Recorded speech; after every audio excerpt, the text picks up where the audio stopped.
கொண்ட பிறகு தன்னுடைய தேர்தல் பரப்புரை வாகனத்திலே விஜய் பயணம் செய்யக்கூடிய அந்த காட்சியை காண்கின்றோம்.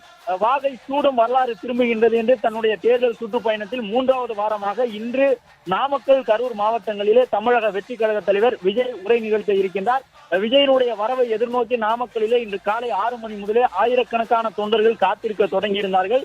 இன்று என்ன பேச போகின்றார் விஜய்? வழக்கமாக ஒவ்வொரு நகரத்திற்கும் விஜய் செல்லும் பொழுது அந்த நகரத்தில் இருக்கக்கூடிய முக்கியமான பிரச்சனைகளை பட்டியலிட்டு அது தொடர்பாக விஜய் பேசுவார். இன்று என்ன பேச போகின்றார்? இதுவரை பெருமளவில் விவசாயத்தை சார்ந்திருக்கக்கூடிய மாவட்டங்களுக்கே சுற்றுப்பயணம் செய்திருந்த விஜய் இன்று தொழில் நகரங்களான நாமக்கல் மற்றும் கரூருக்கு செல்ல இருக்கின்றார். கால்நடை வளர்ப்பு, அதே போன்று முட்டை உற்பத்தி உள்ளிட்டவற்றுக்கு பெயர் போன நகரங்களாக இருக்கக்கூடியவை. மேலும் வாகன உற்பத்தியில் ஈடுபடக்கூடிய நகரங்கள், வாகனங்களுக்கான அந்த தொழிலில் சார்ந்திருக்கக்கூடிய தொழிலாளர்கள் அதிகம் இருக்கக்கூடிய நகரங்களுக்கு விஜய் செல்லுகின்றார். எனவே விஜயனுடைய உதவிக்கு எவ்வாறு இருக்கும் என்பது ஒரு மிகப்பெரிய எதிர்பார்ப்பாக இருக்கின்றது.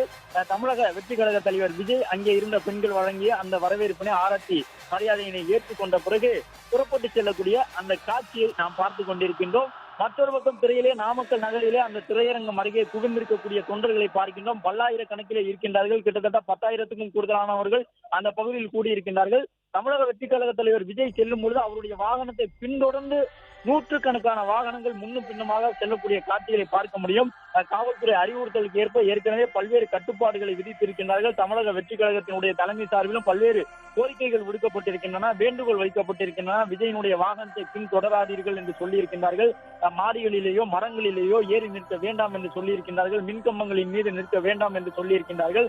தமிழக வெற்றி கழகத்தினுடைய தொண்டர்களும் தாங்கள் விஜயை எதிர்பார்த்து காத்திருக்கக்கூடிய இடங்களிலே இது போன்ற கட்டுப்பாடுகளை பின்பற்றி நடக்க வேண்டும் என்று நினைத்தாலும் கூட விஜய்க்காக ஒதுக்கப்பட்டிருக்கக்கூடிய இடங்களின் கொள்ளளவு அவ்வாறு இருக்கின்றதா என்றால் கண்டிப்பாக கிடையாது. மிக குறுகிய பகுதியில் தான் இடம் ஒதுக்குகின்றார்கள். எனவே அந்த இடத்தில் நிற்க வேண்டும் என்றாலே அருகில் இருக்கக்கூடிய கட்டடத்தின் மீது ஏறியோ அல்லது சிறிய அளவிலான கம்பங்களில் நின்றோதான் பார்க்க முடியும் என்ற சூழ்நிலை இருப்பதாக தமிழக வெற்றி கழகத்தினுடைய தொண்டர்கள் சொல்லுகின்றார்கள். அதே போன்று குடிநீர் உள்ளிட்டவற்றுக்கும் இந்த முறை ஏற்பாடு செய்யப்பட்டிருக்கின்றது. நாமக்கலிலே ஒரு சில பகுதிகளில் நிற்கக்கூடிய அந்த தொண்டர்களுக்கு குடிநீர் வழங்குகின்றார்கள். கரூரிலும் கூட குடிநீர் வழங்குவதற்கான ஏற்பாடுகள் செய்யப்பட்டிருக்கின்றன.